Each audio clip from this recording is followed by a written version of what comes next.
Good evening, friends. This is Pradeep Kumar here for Engineering Clinic.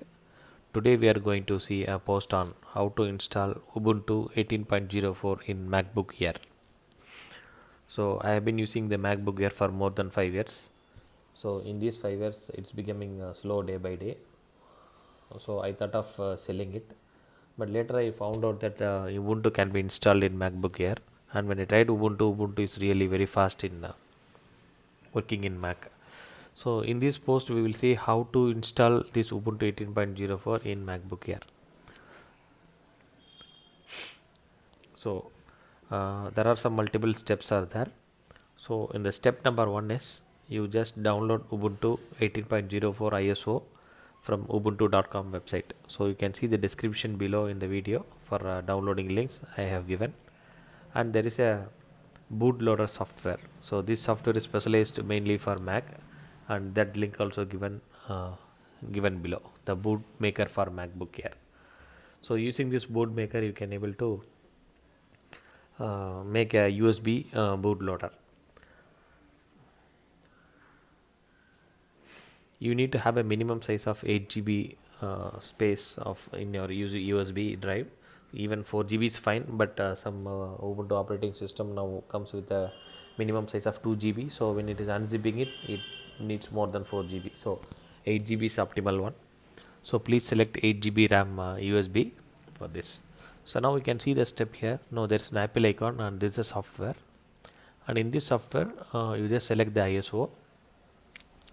Once you select the ISO, select a particular software, that Ubuntu 18.04.3 LTS, and just insert plug in your pen drive.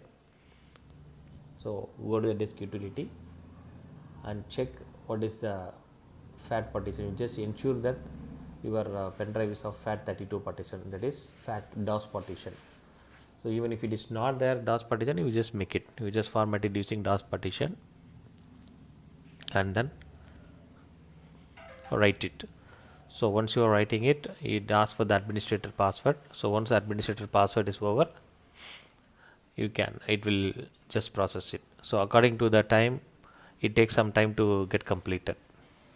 So now you can see that, so this instruction I have given there. So format your USB to FAT32 partition and creation of boot drive. It might take some extra time. So in my case it took around some 10 minutes to make the complete boot recorded into the software. After that you just go back to this menu and then wait for the instruction. So once the process completed, your disk becomes unreadable. So that means your USB drive becomes unreadable. It asks you to eject, ignore or initialize or something. So better you eject it. So once you eject it, when we boot it, the bootloader will directly boot from the MacBook Air setup.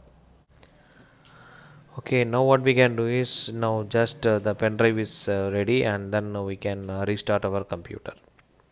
So actually when we restart our computer, we have to do the partition also. So we have to do the partition of the existing hard disk when we go for installing Linux into this. Now we will see how to do the partitioning using disk utility within Mac. So now we open disk utility. So when the disk utility, so you just go to the left hand side and click show all devices. So once you click show all devices, select the top hard disk there and click partition as given. So in the partition you can see there will be three partitions I already created.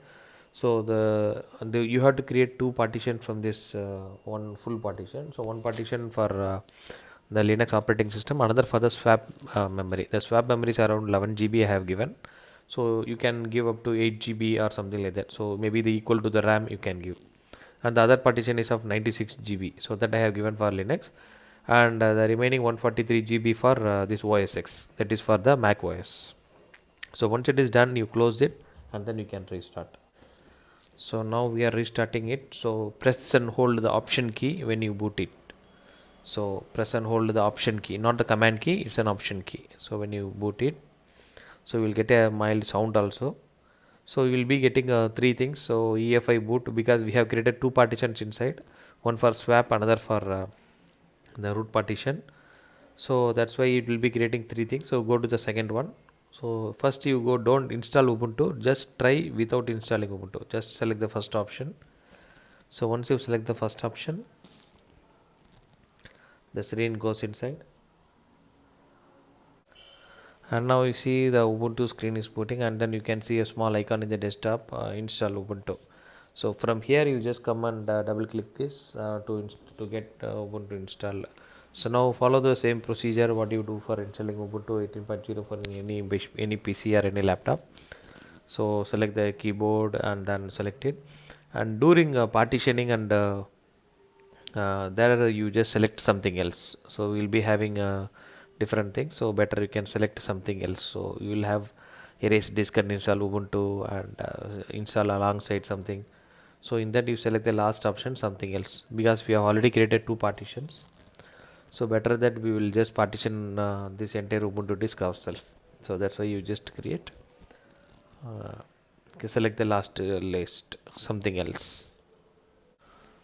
So as you see there, I have selected something else, and then I just boot inside. So once it goes inside,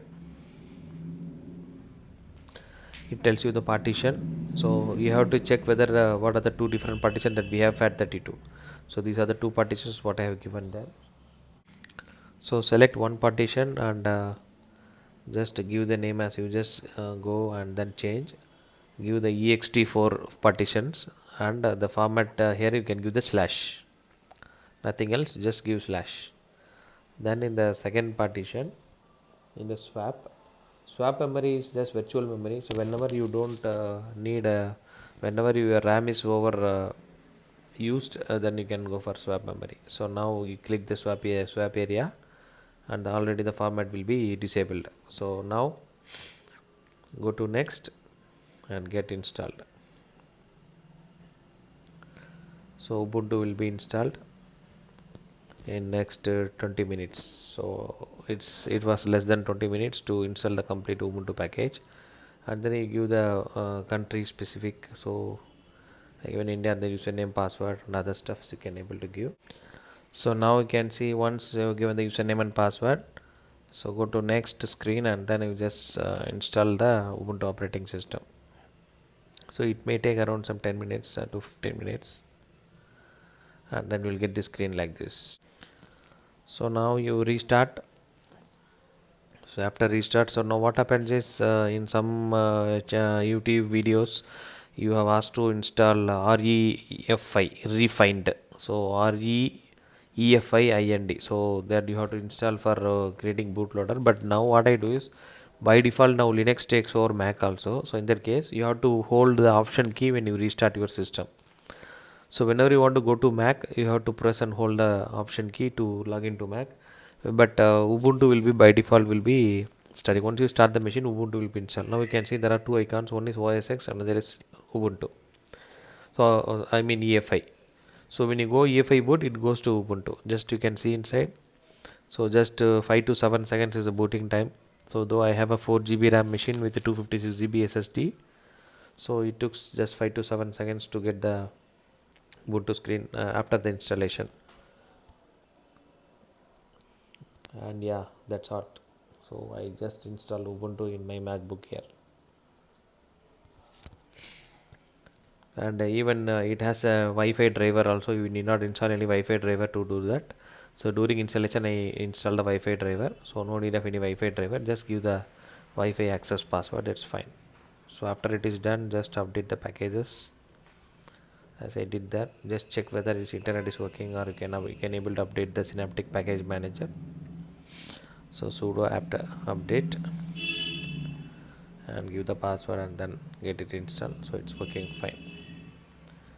And install some build libraries.